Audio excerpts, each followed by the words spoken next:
Salut Moussaillon, tu savais que l'Afrique était un formidable vivier de talents et de compétences pour l'industrie maritime? Salut et bienvenue dans ce Mayday qui va aujourd'hui te parler de marine marchande en général et des travailleurs de la mer en particulier. Le continent africain est en passe de devenir le nouveau réservoir de main-d'œuvre pour le travail dans mer, c'est ce qu'explique la newsletter Splash. Début juin, la newsletter professionnelle attirait l'attention de la communauté sur la tension extrêmement forte existant autour des métiers de la mer. Selon le rapport publié par le cabinet Drewry, spécialisé du marché maritime, la disponibilité d'officiers n'a jamais été aussi basse dans toute l'histoire de la marine marchande et les choses ne sont pas sur le point de s'améliorer. Le premier effet, bénéfique à court terme, est l'augmentation des rémunérations par les armateurs pour conserver le personnel déjà en place.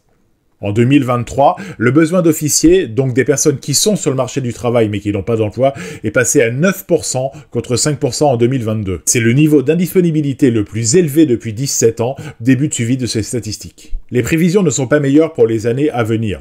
Selon le responsable des études RH au sein du cabinet Drewry, Rhett Harris, les employeurs cherchent des bassins alternatifs d'embauche et les salaires commencent à sérieusement s'envoler.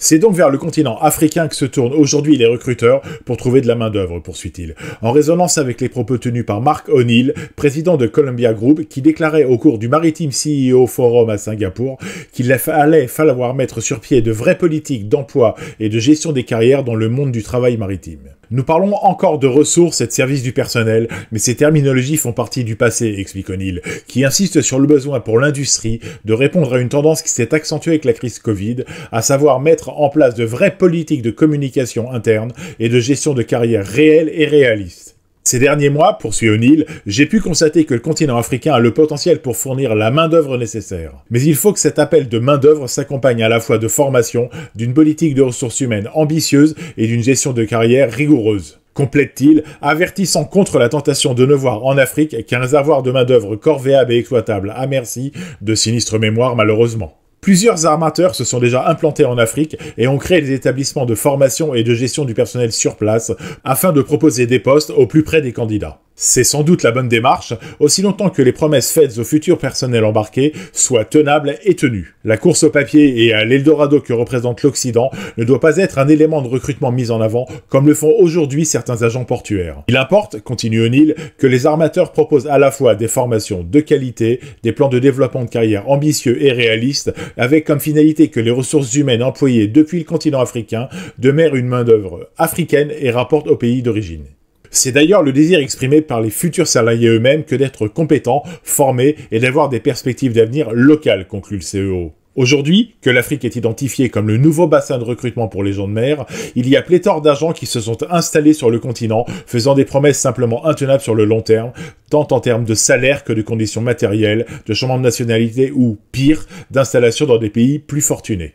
C'est du simple mensonge. Ces agents font de fausses promesses et il y a, malheureusement, fort à parier que ceux qui se seraient laissés attirer par ces promesses se retrouveront avec des salaires non versés, sur des bateaux en mauvais état et sans potentialité de développement de carrière. O'Neill en appelle de ses vœux pour qu'une véritable politique de gestion des ressources humaines soit mise en place et que le vivier africain de main-d'œuvre ne soit géré que par les armateurs sans faire appel à des agents peu recommandables. Arrivé en 2023, si le continent africain est le nouvel Eldorado du recrutement des gens de mer, cela doit se faire avec les standards humains, sociaux et économiques que nous connaissons dans nos pays.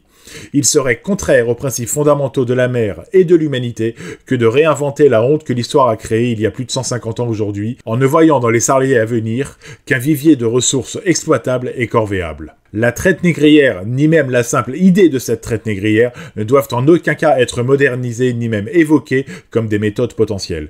Ce sont des pratiques de ressources humaines qui doivent s'adapter et, avec elles, la féminisation des métiers de la mer.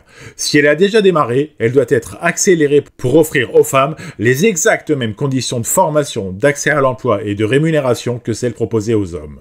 Il serait totalement idiot pour le monde de la mer de se priver d'un vivier d'emploi représentant plus de 51% des habitants de la Terre. Voici la fin de ce Mayday prospectif. J'espère qu'il t'aura intéressé. En tout cas, j'ai essayé de lui faire porter des valeurs d'humanisme, de respect et de mémoire qui, à mes yeux, sont importants. Je suis certain que, si tu aimes la mer, tu partages, toi aussi, ces valeurs. Aussi, n'hésite pas à liker, republier et commenter ce post. Apporte-toi pour avoir encore plus d'infos sur le monde de la mer et du nautisme.